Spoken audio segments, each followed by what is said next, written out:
It says we are now live. I don't see people in the chat yet, but hopefully they'll join. I know that Vladislav is over in the Twitter Spaces, migrating people over here like a train conductor. So, oh, here's Janina, who is also helping out with this. I'm going to add her to the stage now. Okay. Well, thank you all for joining on, I think, what is a difficult but important topic. I mean, from my perspective, I think part of the reason that I'm here, or I think part of the reason, as a foreign journalist being in Ukraine, one of the principal things that I try to do is show solidarity with Ukrainian journalists whenever possible. And this seems like one of those instances where that's necessary. And thank you for being willing to share what you knew of Viktoria Roshchyna and her work and the importance of it. I think if we could, well, I guess, Janina, you agreed to help me out here. So before we get to the guest, if you could just quickly introduce yourself, and then we'll get started. Okay, hello everyone. My name is Janina Murza. I'm a journalist in the local media outlet Zmist Poltava, and today I'm gonna be a co-host with Jared, to this conversation to talk about Viktoria Roshchyna and the problems connected to this horrible accident. It's not an accident, actually, horrible event. Yep. So nice to meet you. Thanks. Nice to meet you too. Yeah. Well, I guess we can start with Maria. Well, if you could just begin by introducing yourself and how you came to know her. Yeah. Hi everyone. I'm Romeo Kokriatski. I'm the managing editor of the New Voice of Ukraine, which is an English language Ukrainian news outlet. But I used to work at a media outlet called Hromadske, which is like an independent kind of media outlet, isn't owned by anyone. This was, honestly, I have no sense of time. How long ago was this? 2018, 19? I think it was 2020 when we both left, because we both left around the same time. Yeah, Maria was a colleague of mine. We both worked in the English division there. And we worked with Vika as well. I mean, she was part of the newsroom, but not explicitly part of the English portion. Mm-hmm. Sorry, it's been a hell of a time trying to get my head straight, to be honest, for this. I understand. For this interview. Well, thank you for being willing to come on. I know that's it's hard. Maria, I guess Romeo kind of explained your context, but if you could introduce yourself and add to it. Hi, thanks so much for having me here. I wish it was under happier circumstances. Last time Romeo and I met up was in Kiev in Musafir to eat and tasty Crimean Tatar food just last month. And of course, it's a much more solemn and sad occasion now. I was working for Hromadske for 3 years between 2017 and 2020. 2 years of those, I was the chief editor of Hromadske International, which is Hromadske's English language outlet. I moved to the UK in March 2022 because my partner is Mancunian, meaning that he's from Manchester, and we fled Russian invasion and came to the UK because that's where his home is, and he just didn't want to be in Ukraine. But we're still very much connected to the Ukrainian community here. I do a lot of events and things working with the Ukrainian community here, and I go to Ukraine regularly. Last time was only a few weeks ago, a couple of weeks ago, last month. And Vika was a colleague, so I think it's hard because this is the first interview. I remember when Max Levin was killed, which was another Hromadske colleague, and we found out very, very early on in the full-scale invasion. It was early April 2022 when we found out, and there were lots of interviews and lots of things being written about it, and just kind of almost that I didn't really have the time to process it. Whereas with Viktoria, obviously there were news outlets were writing about it when she got into her first when she was first captured by the Russians, and then second time, and then when she was missing for a while. But this is actually the first interview that I'm doing since we found out about her death. But it's very important to keep the memory of her alive. She was a much loved colleague, and even though she wasn't part of our small English language team, she was always very, very willing to help out and add on to her list of millions of commitments that she had to send, like a photograph that she took to us, or help with something else. She didn't really speak English. She actually she asked me if I could teach her English, and I was like, I don't really do that. Sorry, I don't really teach. I just couldn't really imagine myself teaching it to anyone. But she was a very, very loved member of the whole newsroom, and she helped out us on many occasions. So it's an honor to be here and be part of this sort of big group of people who help to keep her memory alive. And I hope it's not the last event that I do to commemorate her. I hope not either. Said she was very beloved in the newsroom. What was she like to work with on a day-to-day basis? Romeo, maybe if you could start on that. She was she was a very bold person. What I mean is, she didn't like beat around the bush. She didn't like cloak her like asks her desires or whatever in fancy language. She just told you what the thing she wanted, or asked you directly what you needed help with, and that was that. And she had the same attitude in her reporting, which, as you can imagine, is a pretty good trait for a journalist, because it meant that there's no fluff. She was incredibly adept at just getting to the heart of the matter, and reporting just what actually occurred. I mean, it sounds trite, but it was like, at least for me, she was incredibly noticeable because she stood out so much. She was an incredibly impressive journalist. Like Maria mentioned, all her commitments, but honestly, that's understating it. She seemingly was doing everything, attending every briefing, like at every single site. She seemed omnipresent. Like she was like really inspiring to watch in motion.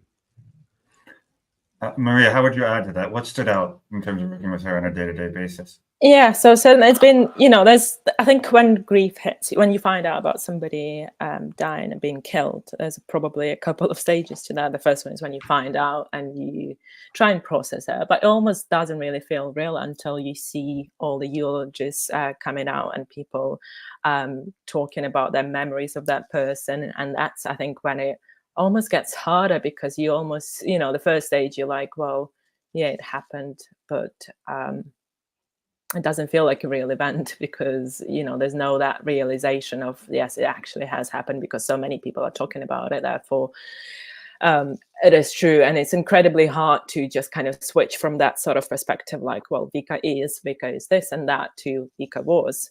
And reading all those comments that the colleagues have been writing about, and my full newsfeed was like just full of those. It was really, really hard, but all of them mentioned this work ethic, that she worked a lot. And I think if you're an outsider and you don't know the person, you can be like, well, sure, they always say nice things about dead people. But as Romeo said, it is understating it. She literally was all of those things in terms of work ethic and more.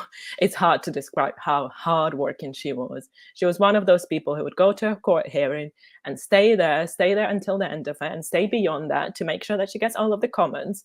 There is one of the stories that I remember from what people have been saying since last Thursday, is that there was one court in Ukraine that actually had to ring the newsroom and talk to the editors and ask them to physically remove Vika from the courtroom, because she was staying there and refusing to leave until the judge gives her a comment. And they were like, look, she's creating problems for us, because the judge just literally feels like he's physically followed and can't go on with his day. And that story probably says it all, is that she would be there for hours. And I think that many, many hours passed all this time when, most journalists would leave. And she was a small woman. She's smaller than me, she's kind of like this small frame, and to think that that person had the courage and the strength to be there and to stay there. With a lot of the time she would learn how to edit videos, and she would carry all this sort of equipment, and that's really, really impressive, because I'm talking about the physical strength to do all of those things, to stay in the court for many hours, and to physically sustain all of that, and mentally as well. So it's hard to, anything that we say in terms of her work ethic and her drive as a journalist, I think would be an understatement, because she was all of that, but also so much more. She was just so dedicated to her profession, to the point that I think a lot of us, all of her colleagues, realized that since this happened, that we actually don't really know much about her personal life, because she would just keep all those conversations away from her personal life and just talk about her work, talk about all this courage. She really believed in justice, and that she needs to get to the truth and write. And she would write all of this like 3,000 words stories, to the point that whenever we dealt with translating a lot of the work that was done by the main sort of core group of Hromadske who were reporting in Ukrainian, we would be translating that work. And there was always this kind of like, oh, it's another Vika's story, so that means that it's like 5,000 words or something. And she would always fight for every single word to be kept in that. She was like, oh, you removed this and you removed that, but it's very important to the story. So all of the editors would always like sighing, like, oh, it's another story by Vika that we have to work with, because they were so long. But also, she was, as I said, very, very dedicated to every single word, and to make sure that the truth is told and justice is served. Oh, talking about such a dedication and persistence to her profession, let's talk. Maybe we should talk about the issues of work and life balance. I saw many comments in social media, like under the pieces of news about her death, that she was that was too much, like her workaholism. So maybe is there? So let's talk a bit about the culture of workaholism in journalism, in Ukrainian journalism particularly, and its threats. Do you think is there any border between the normal persistence and normal dedication to the job, and maybe some kind of obsession? I understand that, as you mentioned, if you don't know the person, you cannot fully imagine her personality. But in general, is there any problem with workaholism in Ukrainian journalism, in the global journalism, on your point of view? I mean, it's a pretty encompassing question. I'm not really sure how relevant it is to Vika's life, because she wasn't like, it's easy to call someone a workaholic, but she was truly one of the people that was larger than life. Like at staff meetings, you would always notice her. She would always be in the center of things. She was really one of those spotlight journalists. Like, she was really impressive. And I mean, it's easy to dismiss that as workaholism, but that was her character. That was her whole being. And it seemed like she was really motivated. She lived for the stories. Mm-hmm. I don't think there's anything wrong with that necessarily. It's why she was such an amazing person, an amazing journalist. Well, Maria used the word, justice earlier, like her desire for justice. I think, well, it's like it's when you look at not just her dedication, but the kind of stories that she was willing to tell. I mean, that speaks to like a larger, a real sense of mission. It wasn't work for work's sake, but it was work for value. She got arrested by the Russians once, and then wrote just an absolutely amazing to the facts piece about it. I mean, show me a lot of other journalists who have done that. That really. And then went back. Like, yeah, and then went back. It was like the courage that she had and the dedication that she had to getting this information was really, it's I think something aspirational. how would you describe from what you saw, what you've seen of her work, what you've seen of talking to her? How would you describe what it is that motivated her? I mean, we can see that, but how would you describe her motivation and what was behind it? Honestly, I didn't know her well enough personally to say that. What I can say is how I saw her interact with the world. And I can't exactly say what drove her. I've no special insight into her personal life. But whatever it was amazing at driving her passion for her work. In relation to the post full-scale invasion stories that she did, and why she felt the need to go to the Russia-occupied territories. I mean, in the first place, let's say that this conversation just sounds so absurd from the point of view that she should never have had to suffer by going to the Russian-occupied territories of Ukraine, because that just doesn't make sense in terms of any international laws of civilized countries, is that she was actually detained in her own country and arrested on the subject of laws that were created in another country that's occupying this country, and that just feels incredibly wrong and terrible and illegal. But that's, I guess, everything that Russia does from the last decade, but also beyond that. But in terms of why she luckily was released from the first captivity, or she had to record this ridiculous video. I don't know if Romeo saw it, but the terms of her first release were that she records a video thanking Russian soldiers for saving her life. She got back, and a lot of editors actually had issues with, they found it really, really difficult to work with Vika because of precisely that reason, that she would go back and she would sort of do these things that from outside point of view look like she's almost like deliberately getting herself into trouble. But she would always say that, well, no other Ukrainian journalists are there. Somebody has to do it. And she would go back. So in terms of all the post full-scale invasion stories from occupied areas, that's why she went back, because she said that nobody else is doing it from Ukrainian media outlets, and she would go. But that was precisely the reason why editors of Hromadske had problems with her, because they just found her too difficult to tame. There were many, many different mechanisms and things that were said to her to make her stop doing these things, but she would always go back and report. But in terms of other stories that were back when we were all at Hromadske together, there were particularly some stories that were like really long-running stories. One of them was Euromaidan, the Revolution of Dignity that happened in Ukraine 2013, 2014. She would report continuously and regularly, to the point of, many other media outlets would kind of no longer care about those small trials and hearings that would be going on, because they still pretty much going on. The case is not really resolved now. Still 100 people were killed as part of the Revolution of Dignity, and nobody was really properly brought to justice since.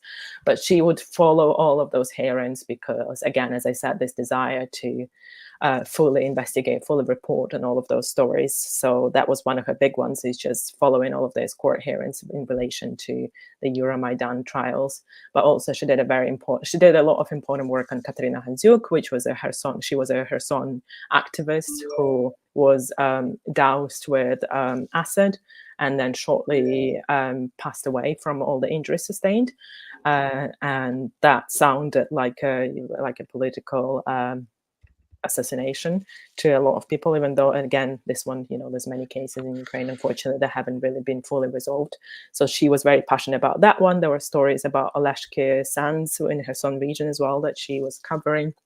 And there were other stories, but most of them would be something to do with prosecutors' office or something to do with the courts. But since the full-scale invasion, I think she almost, like many, many journalists in Ukraine, and I think Yanina probably would relate to that, but many journalists in Ukraine, even if they worked somewhere like quite far from war journalism, say in lifestyle or sports, they would rebrand almost as war journalists, because there's just so many war-related news that need to be covered, and Viktoria was definitely one of them, and she very, very quickly started reporting on what's happening in the occupied territories.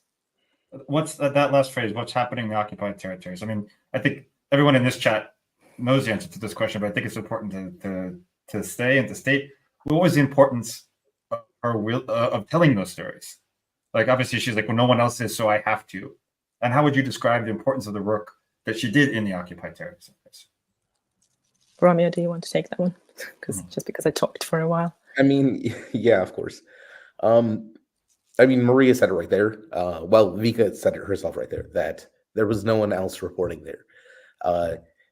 If no one from a place is talking about how things in that place are going, then no one else knows what's going on there. Like, the very basic fact of journalism, and I think that really speaks to, it wasn't like suicidal ideation that drove Vika into the occupied territories. It was the very simple, fundamental precept of journalism is to tell people what's going on.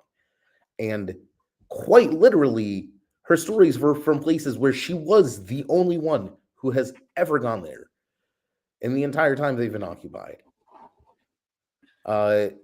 And that it's incredibly valuable just to get these people's suffering out there, to expose what Russia is doing, to counter the propaganda that this is some kind of liberation or special military operation, but to show people the barbarity of what the Russians are doing there, how the residents are affected by these constant atrocities. That is what the point of journalism. She was going there to do the fundamental work of journalism, to show us what was going on in all of the horrible, horrific things that the Russians were doing, and to let people tell the world that the Russians had done all these horrible things to them. Thank you. Oh, so maybe, okay, like one of my questions here is that, so we see the input of Viktoria Roshchyna and other journalists who work with frontline stories, but can we say that that a Ukrainian society estimates this input, estimates this enormously difficult job enough? So last time, like this war showed us such a symptom of our society, the phenomenon of public celebrating people more after their deaths than in lifetime. And here we see the same problem, the same situation. I realized that the name of Viktoria Roshchyna in the national level is well known and was well known before, but as a journalist from the local media and from the local society, I noticed also that the problem is that outside of Kyiv and big cities in Ukraine, many people do not really know the journalists doing such incredible things. Especially, I can mention the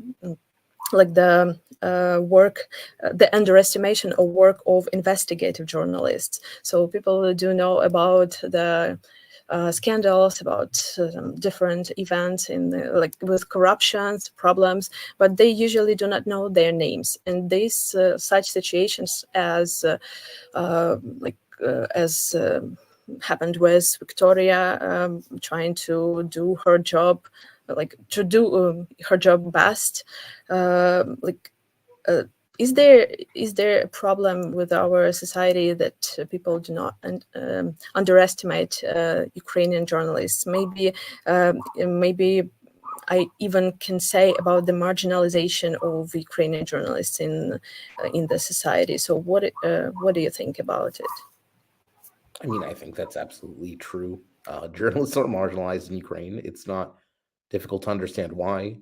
After nearly a century of only propaganda, what Russia is doing now to the West with misinformation and the ramp up of cyber warfare, it's to get people to doubt. Like, what's the point of it all? To get people to doubt what reality is, not to accept the lies necessarily, but to make people always say, "Oh well, who knows." That way, people are always confused. They can never really condemn people. They can never really take decisive action because everything's too confusing, and who knows what the truth is. But the Soviet Union instilled those values, if you would call them that, in like the Communist Party instilled those values in the Soviet Union for nearly a century. And that drives at a population. If you really can't trust journalists, and people get used to that, it's really hard to suddenly say, well, everything is independent now, everything is free, because then all the journalists are owned by oligarchs instead, who also just lie constantly. There is a very healthy skepticism to journalism in Ukraine because there really hasn't been much independent journalism until, I mean, there has always been a few very brave voices, but independent journalism as a concept really only got started after the Maidan, when people started actually fighting back against the oligarchical system of media control that exists at the time, and that still exists today, though there is much less of it. And these values have percolated, but it's not surprising that the populace is still very skeptical. It's an absolute problem that, because name is not more widely known, that the people that make all of our amazing anti-corruption investigations, and criminal investigations and everything, that pretty much you have to be a journalist to care what their names are. But honestly, I have no idea how to fix society. I'm not a genie. We tell the I can just say, stories. yeah, that's a bad thing. I don't like it. People should care more about journalists. As a journalist, I agree absolutely. But it's not surprising that they don't.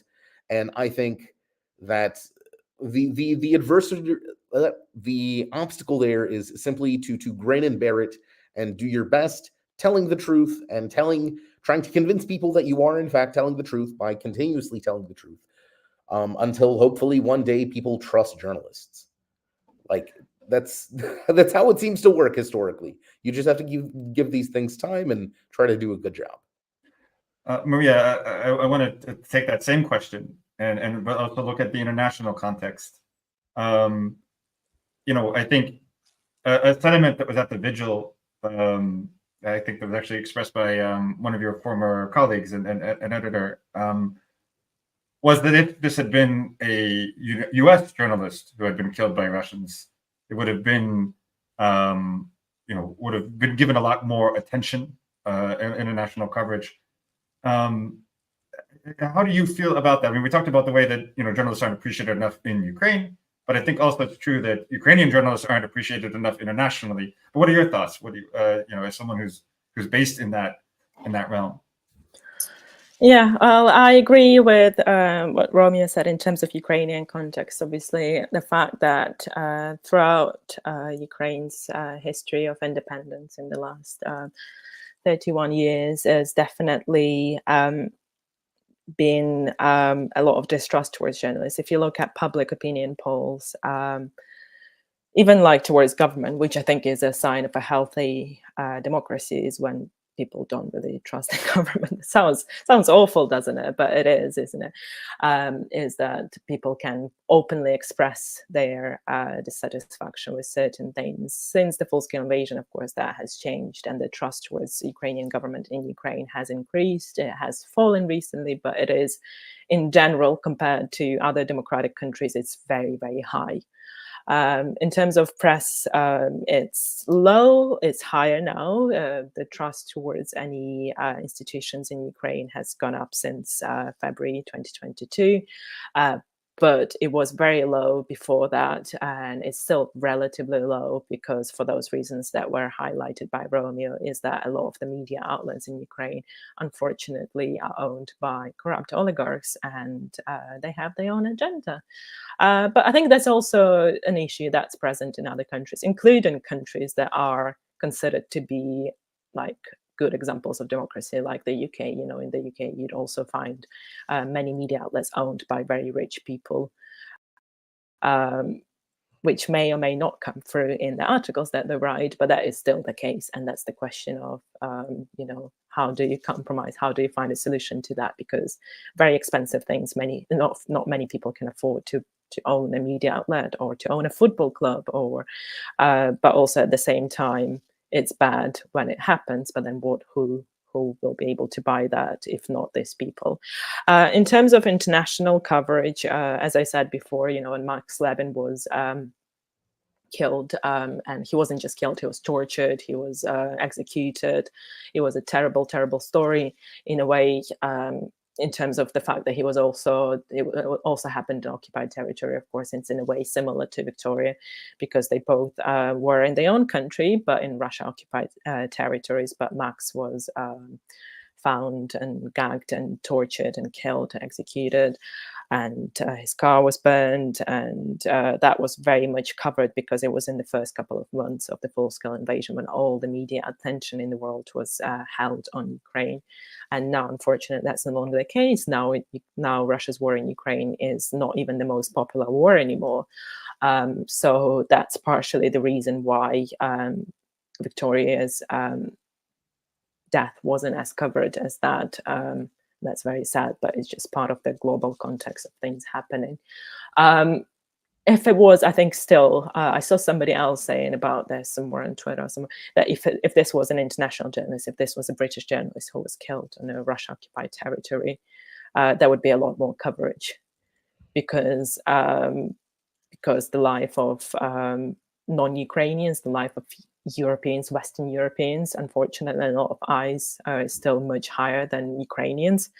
There's a lot of those things that and I'm sure Romeo would agree here, that a lot of Western media outlets, Western European media outlets, maybe American outlets as well, they just think, well, Ukrainian journalists are biased because they're in Ukraine, so they can't really report correctly on what's happening. Which I don't know if I'm allowed to swear here, but it's just complete and utter nonsense. I believe the term is ass backwards. Yes. Typically, again, as I said earlier, to find out what's going on in a place, the best way to do that, it turns out, is to ask the people who live there. Yes, but unfortunately, a lot of editors in foreign media outlets, they just think, well, if we send our journalists, they'll be unbiased, they'll be objective.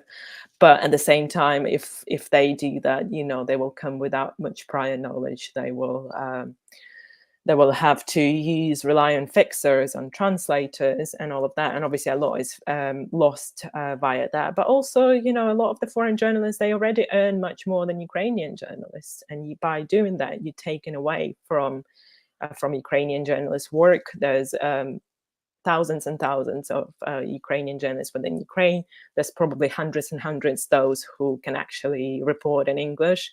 And if you think that their work is not subjective, that's just not the case, because that's really, really leaving them without work.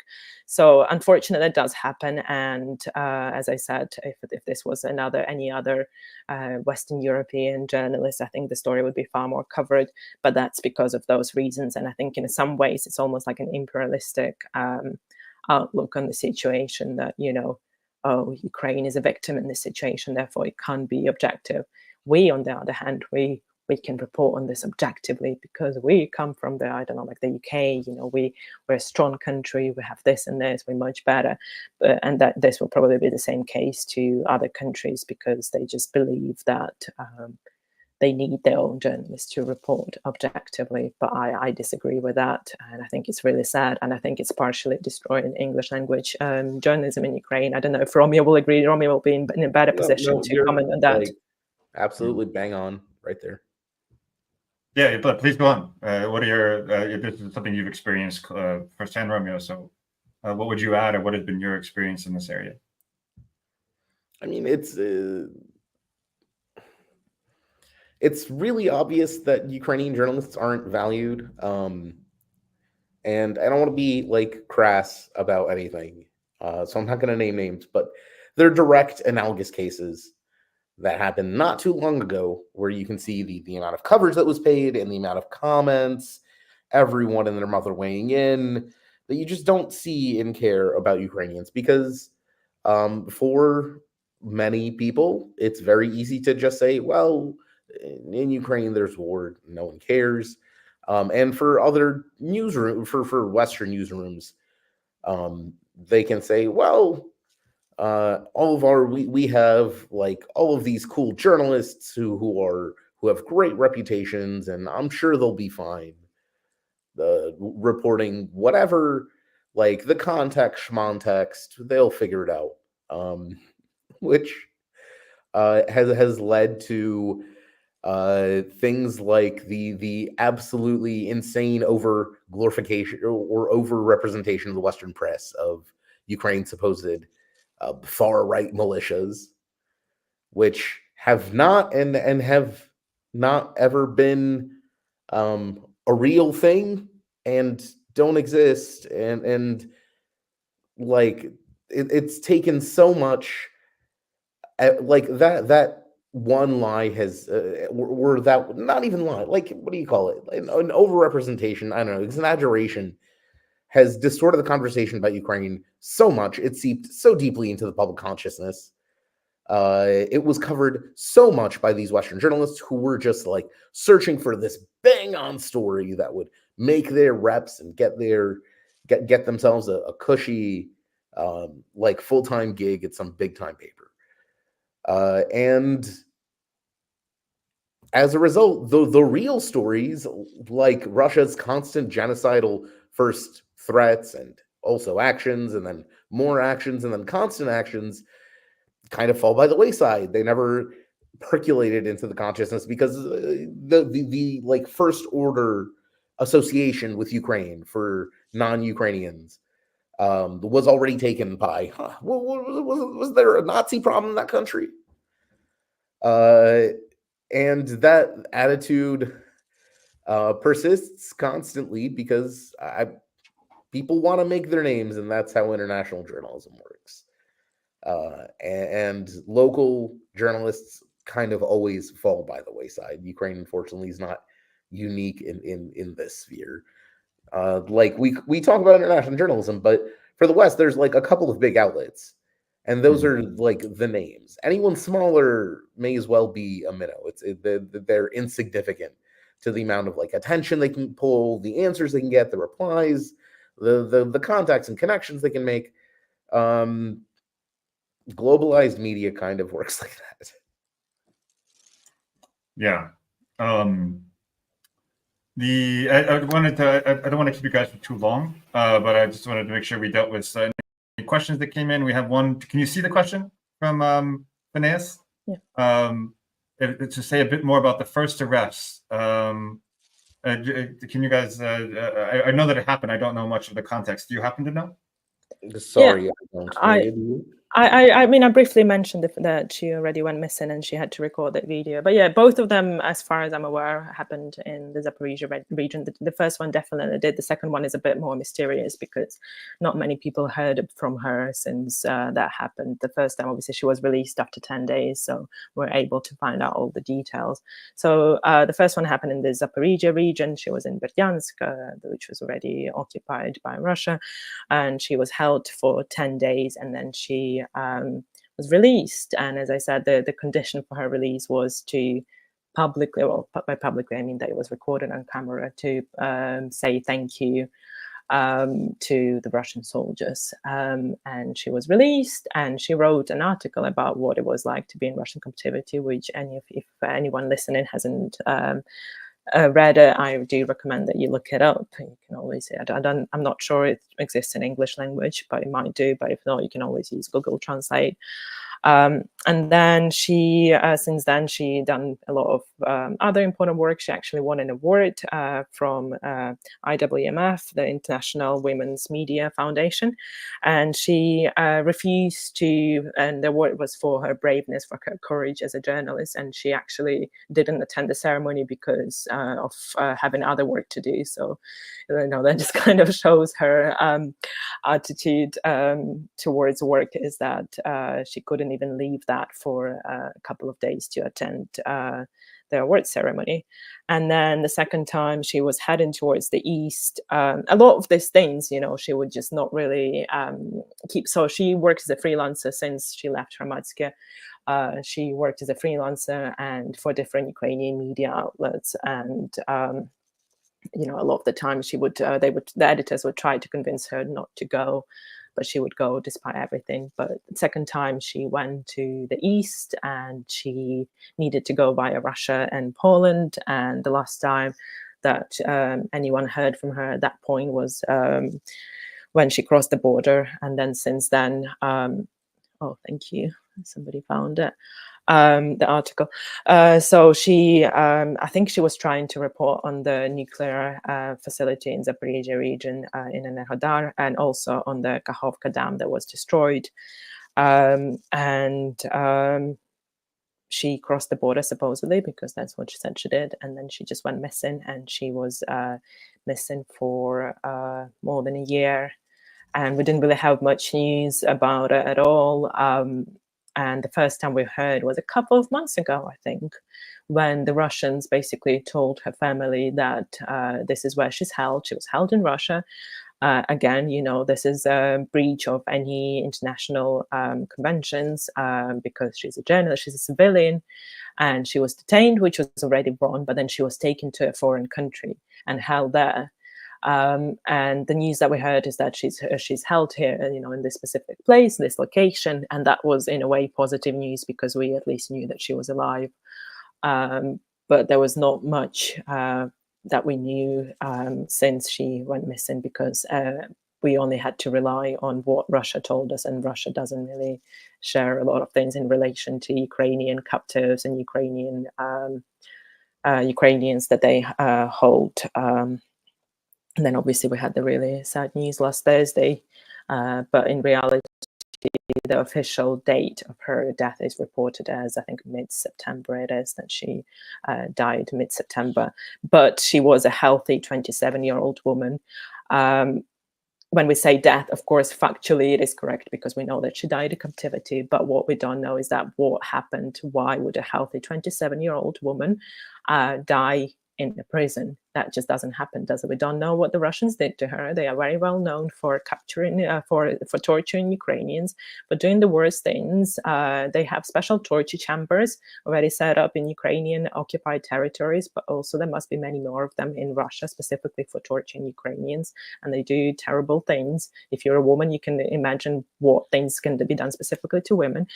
This is, of course, all speculation. We don't know exactly what happened to her, but we can only suspect that something must have happened for a healthy 27-year-old that's younger than me. I'm 32, 5 years younger, to suddenly die whilst she was actually transferred. So she was supposed to be exchanged and given back to Ukraine at some point, but she didn't survive the transfer. That was one of the transfers that she had to go through in Russia, from one prison to another prison, in order to be exchanged shortly afterwards. Thank you. I think, is there any? I can't remember I've forgotten the number, but there's more than a dozen Ukrainian journalists currently in captivity. You know, I think is there any hope that this might draw more attention to their plight, or what can people perhaps do if they want to help raise awareness around that issue? What are your thoughts on that larger picture of Ukrainian journalists currently in captivity in Russia? I think it's already, sorry, I'll quickly jump in. Probably Romeo will want to say something else. But I think the very first thing to do is to make sure that this is a case that's already public, and that Ukraine wants this to be already talked about, because there's that period at first when somebody goes missing, is that it can actually do more harm to talk about it, because there might be some negotiations already happening to get that person back home. But if it's something that the media outlets have already written, because there was an official comment from the Ukrainian government, then of course the best thing that people can do is spread the news, talk about it, you know, contact their local media outlets to ask them to write about it, do anything to put pressure on Russia. But ultimately the culprit is Russia, and there's only so much you can do unless you are Putin, or unless you are working the Russian government, that will help the release. So yes, our task as journalists, as activists, as just people who are genuinely interested in helping Ukraine and Ukrainians, who believe in freedom, believe in justice, is to make as much noise as possible. But of course, the end decision is always on Russia to whether to give up the person and give them back to Ukraine or not. yeah, ultimately, like Maria said, it's all down to Russia, and unfortunately, there is no magical way to ensure that these people are freed. And Russia is not known for making humanitarian decisions. Um, so drawing attention to them is uh, obviously necessary, but I think people shouldn't hold out hope that these are campaigns to free these people. These are these are campaigns to draw more attention to the atrocities that Russia is committing. Because ultimately, the only way to stop Russia committing these atrocities is to not have Russia occupying Ukrainian territory anymore. And people like to brush that whole issue under the to brush it under the bed. I believe at the vice presidential debate, Ukraine wasn't mentioned once. Despite it, you would imagine being a rather major geopolitical topic for the future leaders of the United States of America to, talk about in public together, to determine their fitness for leading the nation. But no, so people really want to brush this whole thing under the under the bed. And so, yeah, you just have to make as much noise as humanly possible to make it impossible for people to ignore it. And absolutely, the plight of journalists is just one part of that whole process.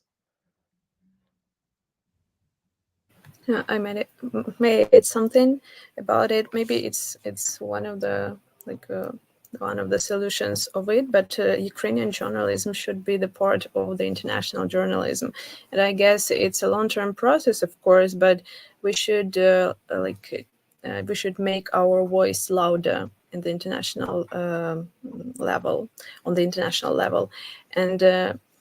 As we see, last years, we there were many Ukrainian English-speaking Ukrainian media outlets founded.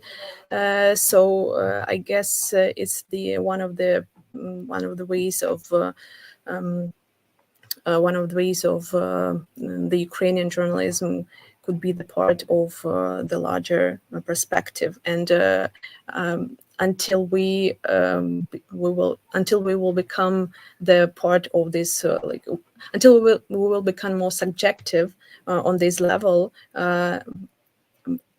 International media outlets would deal with us more. I mean that they evaluate our national medias or international medias more, and but it can't help. It's not a short-term process. We should work on it, and maybe several decades after that, we will see the results of it, and. I mean, in terms of integrating Ukrainian journalism into the international realm. Yeah. So it's not the rapid solution, but it's possible. And we know that hopefully Russia will cease from our planet, but it's just our hope.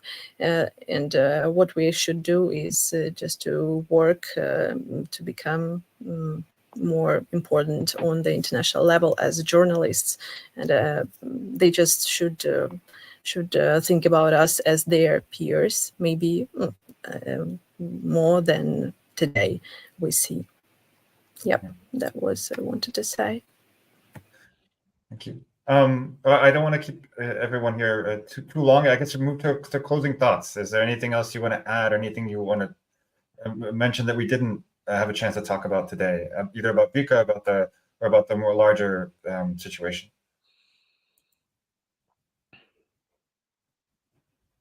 No, I've said my piece.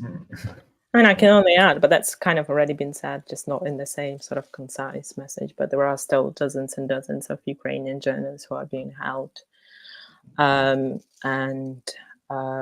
if Ukraine's already talking about them, and you know that it's safe to talk about that, and it only will help. Please carry on the conversation about the brave Ukrainians who are still waiting to go back home, who we don't really know how they are held, what conditions, what's being done to them, but it's essential that they do go back to Ukraine to be able to safely rejoin their families and hopefully continue to produce a lot of very important work. So this conversation is about Viktoria, but I'm sure Viktoria herself would, if she was with us today, she would highlight the fact that there are many others, and it's very important that we keep the conversation going and do everything to make sure that they are released. Well, thank you for your time to help make that, to do what we can to make that possible. And thank you for people joining us. First time on this platform, but the numbers kept going up. The more we talked, the more the numbers, the more people started watching. So I appreciate that. And if in the future, obviously we're small and new, but if we can ever be of use to either of you, please let me know and we'll make something happen. But thank you so much for your time today. Sure. Do you mind if I drop a plug? Yes. Yeah. No. Please plug away. This is always a plug-friendly zone. Go. Thanks. I host a podcast called Ukraine Without Hype that was founded by me and Maria, and currently hosted by me and my colleague Anthony Bardaway. Look it up on whatever podcast platform you use. That's Ukraine Without Hype. And if you want to read your daily news about Ukraine from Ukraine, I am the managing editor of an outlet called The New Voice of Ukraine, english.nv.ua. Plug that in, read away. Yeah, I actually tried to volunteer for Hype, but they're like, we don't take volunteers. We don't have the money for it. I know, exactly. Really It's a cool thing. Personality types. Yeah. It's a cool thing. I admire it, and I like I appreciate what you're doing. Maria, do you have any plugs? No, I'd second what Romeo said. Do check out Ukraine Without Hype podcast, and do check out NV's work. As I said, it is very important to keep the conversation going about the journalists who are in Russian captivity, but it's also very, very important, and it's even hard to judge what's more important because you're comparing, for example, dead people with alive people, or people captured people with people who are free.